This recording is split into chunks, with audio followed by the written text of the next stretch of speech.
Hi everyone, it's me Jo. I am so excited today to be partnering with one of my favourite brands, KIEHL'S, on a real in focused skincare go-to. I've been wanting to do this for a while, as you guys probably have seen. I've been adding little bits in here and there kind of on my profile about how I wanted to talk about skin in more detail.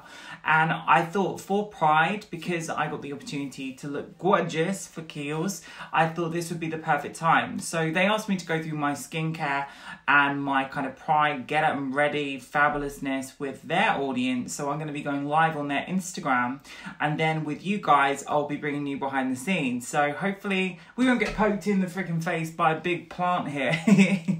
But I thought it would be lovely to do this like this. So let me know what you think and we'll chit chat about skin. Hello, are we live? Let's have a look. Hi guys, is this going live? Because I'm just going to wait a minute for everyone to load before things pop up and... Hi everyone. I'm so nervous but excited to go live today. I just wanted to see what the kind of like layout of this was, and I accidentally went live a minute ago, so I'm super duper sorry, but oh, I see people are joining. Well, thank you so much everyone for taking part today. My name is Harwood, and some of you might know me because I'm an old school YouTuber. So back in the day, I used to do YouTube videos at the very start, and I took a few years off to go behind the scenes and actually work with brands, develop products and do all fun stuff. So I'll give you a bit of info about me in a second, but I'm gonna wait for this thing to actually go live. So I'm really excited about this. I was really honoured to work with KIEHL'S because KIEHL'S are one of my favourite brands ever. So I'm going to go through things. I'm going to go through my skincare routine, some skincare expertise that I use, and then talk a little bit about some Pride skincare tips. So are you guys all having a good time? Like, I imagine you're all at home in lockdown. Or you might be in the park socially distancing, like looking at things in lockdown. I don't know. But this is actually my first time filming in this setup because normally I have a different little place to film, so hopefully it won't be too echoey. Maybe there'll be some background noise. I'm not quite sure yet. This is all happening. Hey everyone. Oh, I'm so happy you're all tuning in. It is gonna be a fun one today. So for you guys, I have to do this pinned comment, so bear with me while I just do that. There we go. Pin comment. You see, like, I'm literally, like, look at my hands. They're like the size of a large sloth. I can't use these Instagram live things. I tried to go live a minute ago and I went into a complete panic. I was like, no, this isn't the right time. But I think I've got it right now. Right, so I'll tell you a little bit about my backstory because I think that will explain a little bit about how I got into makeup in the first place. So I was a crazy artistic androgynous kid from like a really young age. People couldn't distinguish what my gender was, and it was really frustrating for me because I didn't really know how to express myself, and I thought, you know what, I don't look conventionally like everyone else. I don't look like all these images I was being kind of shown and the media was promoting, and I wanted to find a way to make me feel comfortable. So I started to paint and I started to design things. This is when I was like a kid. So I had sketchbooks of all these amazing sort of like illustrations that were inspired kind of like by video games and those androgynous people that you play in video games. So I started to use makeup as ways to cover my acne, which I got really bad in school. And then I started to express myself in much more colourful and creative ways. So I looked like a girl and I went to school like that. And that's how my life was. I was totally comfortable in it. I didn't look at labels and think, what am I going to call myself? I really didn't. I don't mind what you call me as long as you're smiling when you're calling me it. And I didn't have a beard, which I hate, by the way. It's really annoying because my beard grows like crazy nowadays. I used to have no issue with beard. I could wake up, do colourful looks, and I wouldn't have a beard in a week. But I grew up. So anyway, I started on YouTube when I was probably about 16, and I was on MySpace before YouTube. So I started to create content really early on that was totally new. There wasn't LGBT people doing branded content at the time, and I was really inspired by people like Pixie Woo, and they started to advertise a competition that was basically the version of Britain's Got Talent or America's Got Talent on YouTube. And Simon Cowell was really promoting this as this big thing, and it had a very big cash prize. So I entered that competition and I did a video that was about gender. And I was presenting myself as a girl, and I was saying this is how I achieve my look. And I ended up winning. Pixie Woo were the judges that chose me as the winner. And unfortunately, the contest wasn't prepared to have someone under the trans spectrum as their winner. So no one knew that I won the contest. And I was paid a very large sum of money before the contest was over. So I kind of had this amazing investment in my career as in my early 20s. And I wasn't really aware of like how bad that situation was until much later, because I think it was a bit before its time. It was before people started to talk about trans stories in the media, and we started to know who Laverne Cox was, or Caitlyn Jenner transitioned, and it was just like before that whole genesis happened. So I went into my shell and I kind of thought, oh my God, I don't know what to do, because I've had this amazing career on YouTube. I've had millions and millions of views, and I've had this huge subscriber base. And I went to America and worked a lot over there with people like Patrick Starr and Manny Emiway at the time. And I was like, this isn't going to work for me. Everyone wants me to be a boy. They don't like the fact that I'm presenting more visibly feminine, and then I don't want to be this kind of caricature of a boy in makeup. So I didn't know what to do. So I came back to England and I started to work on developing my skill set, because I thought if I can't enjoy myself doing social media, I'm going to find a different thing to do. So I went behind the scenes and I actually started to learn how to be a chemist, and I worked with a lot of brands on consultations about how to be more inclusive. And last year I got the opportunity to design my own products, and we launched, and it was the first trans-led campaign, the first trans-led design, and it was just an amazing accomplishment of a year. And it was good because I wasn't the salesperson for it. I think when you do social media and you bring out makeup stuff, I think some people think, oh, you're like a merchandising products. So I didn't do that. I wanted to be known as someone that was creative but also has an established skill set. So I was so excited when KIEHL'S asked to work with me this year, because KIEHL'S is one of the brands that I have been using, not just as a makeup kit and a working makeup kit, not just as a YouTuber and someone that was doing all the stuff online, but I adore KIEHL'S products because I had terrible skin. Oh my God, like how can I even go into this? So I started off, I think I would say, doing acne videos before I'd even seen an acne video. And I'm gonna confess something, in my earliest acne videos, because my skin would not show as bad as I thought it was, I used to use really bright studio lights to make me look as flawless as possible. But at the time, I was like, okay, this isn't showing the acne. So I'd fake the acne and I'd put extra acne on my skin and then do videos about how to cover it, which was a terrible thing. But I was a teenager, so don't judge me. But I did actually have really bad acne, and I went through the whole medicinal route, and I used things like Roaccutane or isotretinoin, which is a vitamin A derivative that's prescribed by a dermatologist. Those drugs are actually really potent. They were actually designed for chemotherapy in trials, and when people realised it changed their skin and stopped people getting acne, it started to be prescribed for people with acne. I remember when I first started to take isotretinoin, and they measure how much you're meant to take based on your weight, and I was incorrectly dosed. So my skin went absolutely horrendous, and there are only a few products that I actually use that could actually make my skin feel a little bit more comfortable, because if you're on that medicine, your nose bleeds, you can't make contact, your eyes are so dry, you get back pain, and if you have any kind of acne on your skin, it will break the skin and you will have no hope in heaven of getting that healed quickly. So when I went through all the products and I was trying every brand you can imagine, and the one that I always went back to is the calendula range. So when KIEHL'S were speaking to me about what I could do for this kind of live and talk about if I could do a makeup tutorial, I kind of thought I'd like to stick more on skincare, because my skincare experience involved KIEHL'S so heavily. But this product basically has calendula herbs in, and it's funny because my sister saw this, she was like, oh my God, your skincare's gone off. But it comes with these amazing, amazing real ingredients. You can see what you're putting on your skin, and that is my philosophy when it comes to skin.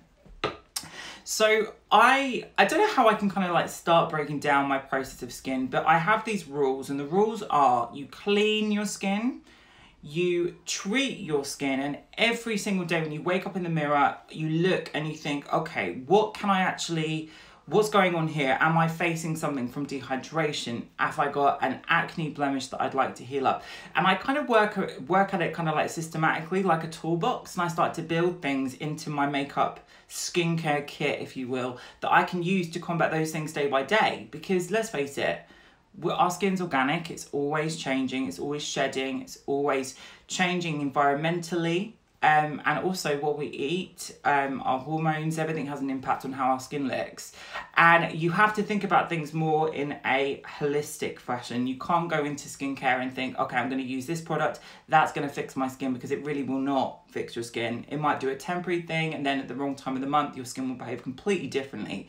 So my way of tackling skincare issues is looking at my skin, assessing what the damage is, and treating that thing. So I started off with acnegenic skin. I went through a dermatologist and I used that isotretinoin to treat that skin. And then whilst I was going through that, I was looking at the dryness, I was looking at the irritation, I was looking at the bad pH of my skin, because your skin should be at a mild acidic pH to be healthy. And the products by KIEHL'S were just exceptional and really, really helped me. Nowadays, what I really want to do is I want to slowly repair the damage from acne. So I'm not thinking about things about stopping how to get acne anymore, because there are ways of doing that, of course. We can look at things that dry out oil, that kill bacteria that we do not need, and that help actually shed the skin at a rate that doesn't get clogged. Because some of the problems which we actually have from skin is our skin's doing too much. It thinks it's helping us, but actually it's doing too much and causing the problems.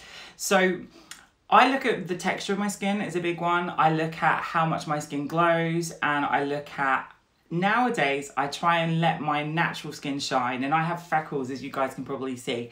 So I was always super insecure about showing them off, but I think nowadays it's the time to be yourself, whatever you look like. So I was really like, oh my God, I used to wear thick Tipex like white foundation at one point. I thought I was a vampire, who knows? We don't do that anymore. But so much stuff I can talk about skin. So next on my list of things, my KIEHL'S go-to. So I'm going to talk about all the stuff that I do and my morning routine, because I get up every day and the first thing I want to do is I want to clean my face, because you've gone to bed. And also I have to say, people need to check on their pillowcases, because their pillowcases are normally a pit of decay. You need to think about what you're putting your face in contact with at all times, even touching your face. That's the good thing about this COVID thing. People are being told about hygiene in more of an extreme way than ever before. But things like that can really put bacteria on your face you do not need. So the first thing you do is you clean your skin. Now, I go into it in two ways. I either use a wet cleanser, so I put something that kind of polishes my skin, something that has a mix of AHAs and BHAs. So AHAs are alpha hydroxy acids. And then we have BHAs, beta hydroxy acids. So one dissolves in oil, one dissolves in water. And what they do is they really just help chemically exfoliate your skin and keep it ready to go. And also when you start the day off with a good cleanse, your moisturizer is more potent. It also helps your SPF last longer. There are more things than just being clean. So I use one that's actually the Centella Sensitive Facial Cleanser, and this is the one I use. And I really like this skin because sometimes my skin gets so dry in the hot weather that I don't want to wash my face. I want to just remove everything that's there and add conditioning agents. So I really think about things like that. It's a day-by-day experience. So if my skin feels tight, it doesn't feel like it's coping with the weather, that's the day I will go in with this gorgeous one. Now, sometimes I will not even use a moisturizer because I feel like if I'm artificially creating moisture on my skin will rely on that and it won't fix whatever issue's going on. Because sometimes I think we get this kind of mindset and it's all marketing, where we need to buy every product in the range, we use them all at the same time, and that's going to heal our skin. And it really doesn't work like that. Our skin needs different things at different times. So I really rely on the Calendula Herbal Extract Toner, and as you can see, I am nearly at the end of this one, and I've got my second back up in my cupboard, it's ready to go. But I throw it on my hands and apply it almost like a moisturizer, and it just sets the day off pretty good.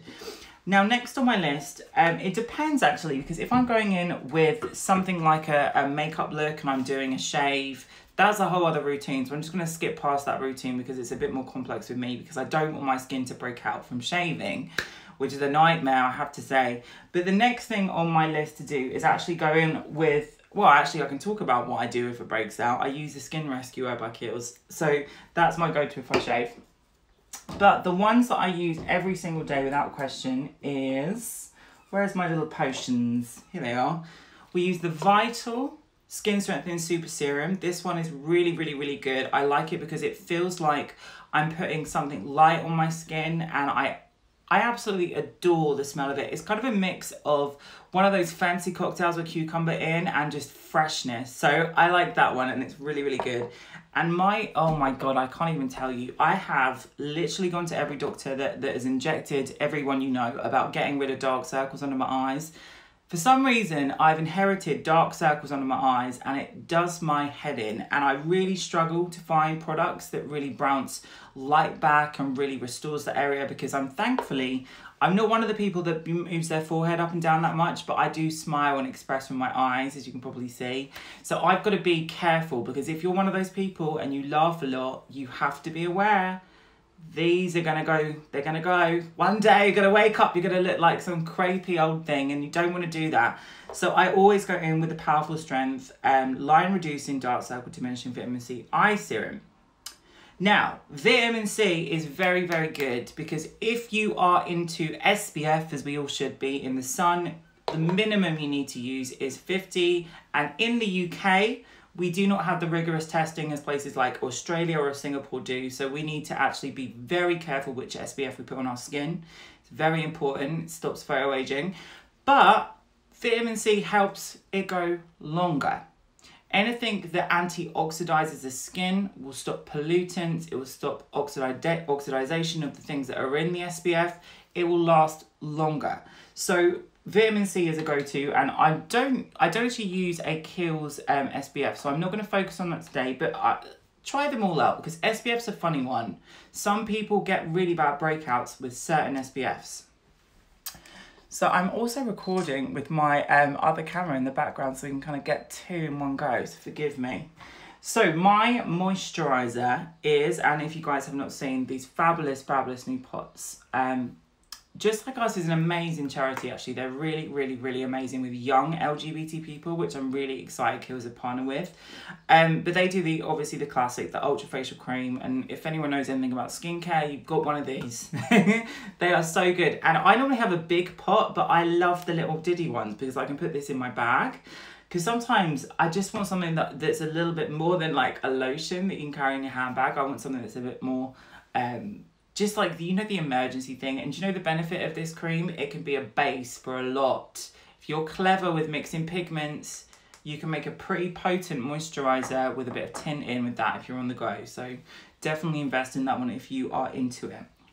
So nighttime routine, what do I use at night? I basically use things, well, the first thing I go in with is I clean the skin. I use a more heavy duty cleanser at night, and I try and make sure every scrap of makeup is off my face. I tone, and then I will go in with something called Epiduo, which is a retinol prescribed by a doctor. This is something that's, I would say, a first step retinol for people that are interested in stopping acne. And it's a doctor product, it's not another brand. So it's just something that I thought I'd add in. And then I go in with the Midnight Recovery Oil. Now, where is my Midnight Recovery Oil? There it is. This one. And this is what I love to use at night, because if you've got any of those blemishes, and I've just been doing a skin peel, and my skin was so red in...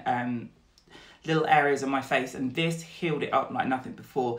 It's so nice. You have to be aware with oils, because oils can sit on the skin. You need to really combine them with something that not just moisturizes and speeds up the skin processes, but also it really treats issues. So I like to use things like a medicinal product with something like this, because they balance each other out in a really nice way. And sometimes if you're using a retinol and you're seeing all that horrible dryness that you can get, mixing something with an oil, like applying that over the top, is such a good way of doing it, and it makes the retinol just work better over time. So that's my nighttime routine. And sometimes I do use things like the eye fuel. That's my go-to. And sometimes I use things like a lymph massager. So I use things that have a cooling touch to that, just to make your skin feel cooler. And also, if you know anything about the lymph system, the reason your face can look puffy is because you get a fluid build up in the face. So using a roller that just lightly moves everything. So lymph, you move everything out into the heart. Very simple.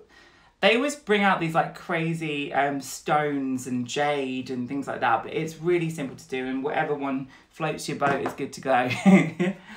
Now, spa days, treatment days, what do we do?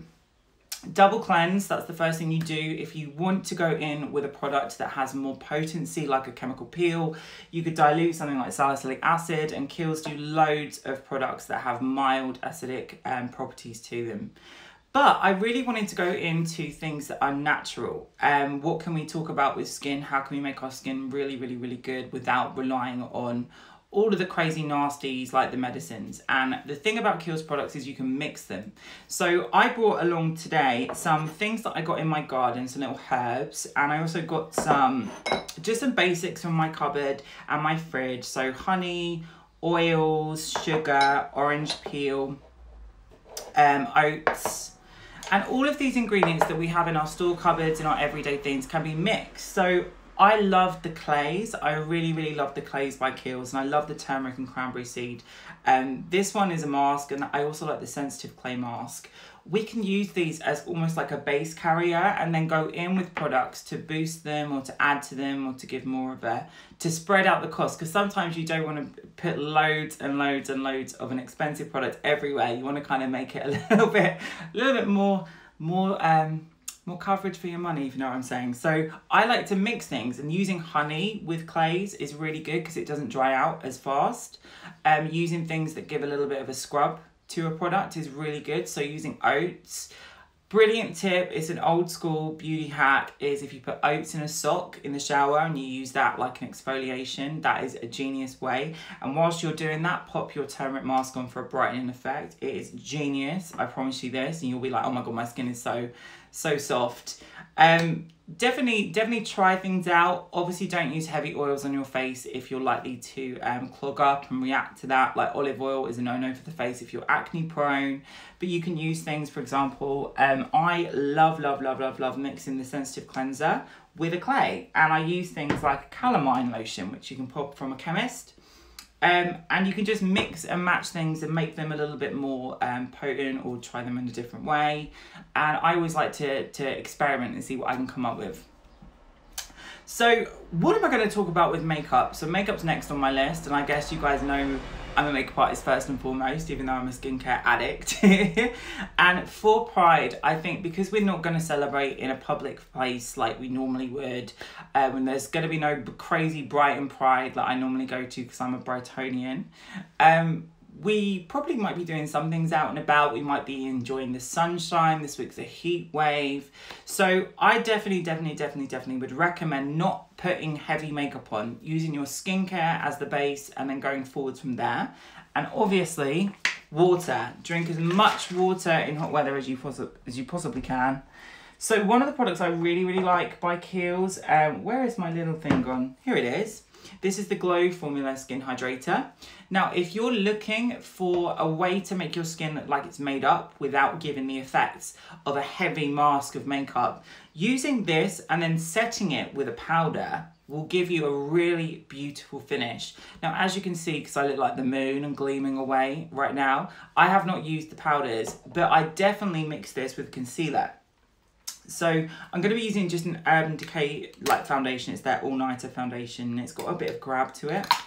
And the way I do this is really simply, I look in the mirror, I get my fluffy brush, mix it on the back of my hand, and then I just go into any areas that I feel I could add something to, almost like I'm airbrushing. So I'm not thinking about things like, or how can I cover the entire skin? I'm literally using the tip of the brush, almost like a feathery stroke, really, to get into those areas that need it. Now, I don't love the feeling of putting foundation on my beard. If I've got a beard that day, I will probably just leave it as it is. But I always go around the corners of the mouth. Oh my God. I don't know if you guys like see like how like when you put on that concealer and your whole face just looks brighter and more alive.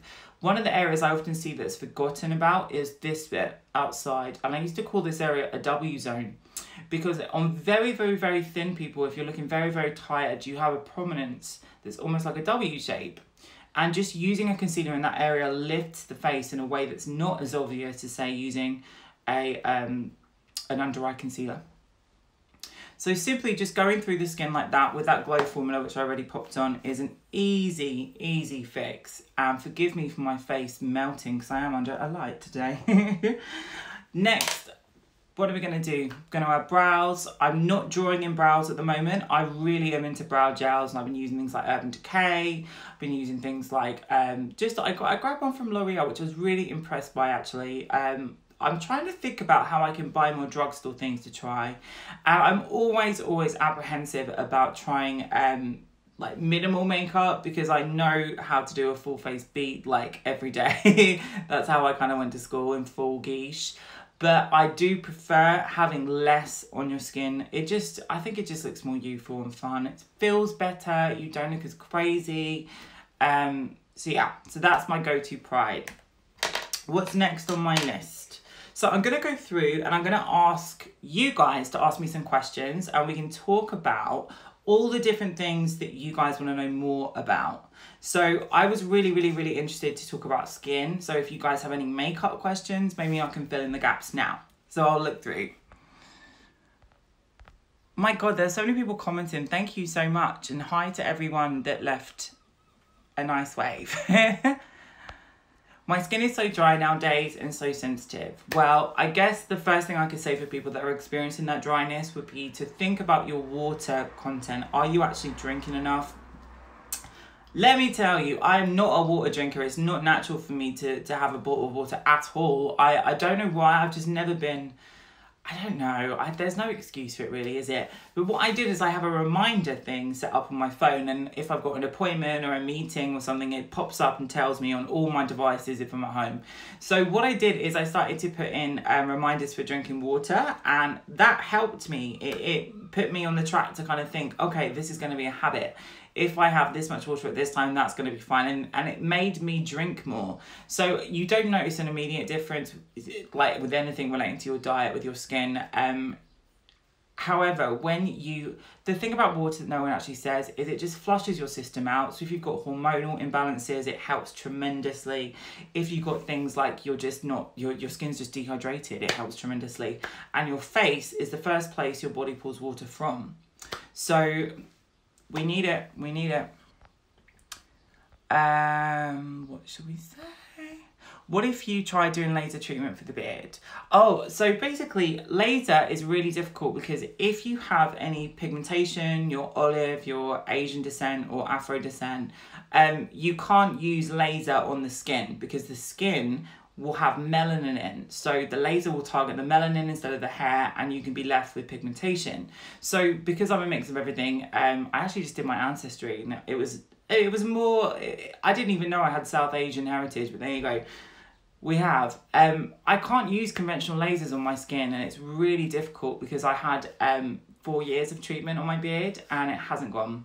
So it's really annoying because I have to get electrolysis, and I'm really likely to get pigmentation. So it's not just a simple step for me, unfortunately, but there you go. That's the laser treatment. Thank you guys for all the lovely comments. Good. Yes, change your pillowcase often. And I have dry, red, sensitive skin. So sometimes your skin is a good litmus test of something else going on in your body. There are so many hormonal problems that people just do not know they have, like from polycystic ovary syndrome to just having a general imbalance. And if you do not have a real reaction to treating your skin as recommended, then go to a doctor and ask. I was really apprehensive at first to find out a little bit about my skin because I had so many hormonal issues with my skin, and I had to go into treating that, and actually treating my hormonal issues triggered me to grow a beard, which was a bit of a palaver. So think about how you can do things differently, and also if you have dry sensitive skin, grab a product like that. I really relied on the Calendula toner, and I use this almost like a moisturizer, as I said earlier in the live. It's really, really, really great, and I found it more comfortable than putting on a heavier lotion because it was so watery and easily absorbed. It just is amazing, that product. Is the Ultra Facial Cream a good base for foundation? It's a fantastic base as foundation. If you have some concealer in your colour or a pigment or a loose powder, mix the two together and you'll get an amazing tinted moisturiser because it's so luxurious. Sometimes I prefer using things like the Glow formula as a base because it just gives you more of a glow. And it depends on the weather. I also really, really like the Skin Rescuer. The Skin Rescuer makes your skin feel comfortable. So it depends if you want to feel like you've got a slip to your foundation, like the gorgeous Fenty foundations have a grab, or an Estee Lauder foundation has a grab, whatever brand it is. That, I think, a more grabby foundation, it will go fantastically with, but alternate them. And if it's hot, I would say the lighter products are a little bit easier to wear. Any advice for pigmentation? Pigmentation is something that I have an ongoing battle with because I can go super, super dark in patches and I can go super, super pale in other patches, and trying to find a balance in between the two is really, really annoying. I don't know how I can recommend doing something because there are ways you can treat pigmentation. You can get laser, or you can use things like lactic acid or mandelic acid, which appeals. They're more spa treatments. They're not something that I recommend every day. Retinols are good, prescribed by a doctor, but the baseline of all skincare is make sure your skin is clean, your skin is treated necessarily, and all of the products by KIEHL'S, there is something for everything you need. I also like, well, it really depends with pigmentation because I think you can fake it, you can get a temporary fix, but you really need to be careful, and wearing SPF is the base runner for it. Is the micro peel any good? So I think it depends on your skin. I am more so into treating things slowly and gradually building up. So if you guys, I don't know, I guess you would say start off slow with anything and then try it, see how your skin reacts to it. But for me, I'm fine with it. I really, really, really have to say though, that turmeric peel is gorgeous. Turmeric is a wonder. It's anti-inflammatory, it's antimicrobial, and it brightens your skin. So that mask is a go-to. Right guys, so if you've got any more questions, maybe makeup related, and then maybe I could give you some more. But I think that's really what I could cover today, because I was thinking like, oh my God, how much skincare can I actually go into? But I've got into all of it. Hopefully it was okay. But I would say that the thing that I've learned as I've got older, and I'll probably leave it on this, is I used to really hate my skin. I used to find flaws in everything I could see. I'd think, oh my God, I have pores. Oh my God, I have fine lines. Oh my God, my acne. Oh my God, my scarring. Oh my God, I look too glowy. Whatever the situation was. And obviously, because I've spoken earlier, as a freckly person, I hate my freckles. I have to... When I've become older, I've become more comfortable in my skin, and the things that are different about my skin are what actually make me me. And I have a mixture of an olive skin tone with kind of like caramelly freckles. So I like that I look different, and it's something that makes me feel like me. So learning to embrace your skin is really good, but also just thinking about things that make you feel happy is a great way to start. So using products from KIEHL'S is definitely amazing. One more question. Let me pop that. So, I get lots of concealer lines under my eyes. Any tips to get it smooth? Now, I have not set anything today. I just did a live demo with a product, so I probably need to do the same. My go-to tip when I'm trying to disguise my under eye is, there used to be a show called the Tyra Banks Show. Do you remember America's Next Top Model when that was on? She had a show, and because I've got quite like big features like she has, she used to do this makeup demo where she used to say, get a kind of like skin tony, lighter than a brow shade brown, but kind of like a brown, a skin tone brown, and go under the eye with the eyeshadow. And it really does disguise it. It makes your eyes look more like a cat, and I've been doing that ever since. Now, some people it might not work on, but it works for me, and it gets rid of my little lines under my eyes. But if you do have really bad lines, you put your foundation, put your concealer on, and then you look up and you've got like the Niagara River coming down or whatever. the best thing to do is just mix lighter layers. So an old school foundation tip, way back when the drags used to do it, is to set your concealer and then go over your concealer with a foundation. So you've got the layers are concealer, loose powder to set, and then foundation over the top. Instead of having the loose powder on top, you set in between, and it sandwiches it on a bit better, and it's really good for stage. Alright guys, well I hope you have all loved this live. I'm going to download it and repost it in the story, so if you guys wanted to go back and check through things or look at the products I mentioned, hopefully it will be a great one. But what a pleasure, and shout out to the KIEHL'S team for being so nice and inviting me to take over, because she's fabulous with skin. Alright guys, thank you so much and take care, and wishing you all happy Pride Month. Hopefully you and your families are all safe and sound during COVID and all the situation that's going on in the world. I will see you all soon, and you can grab me at Joseph Harwood. Mwah!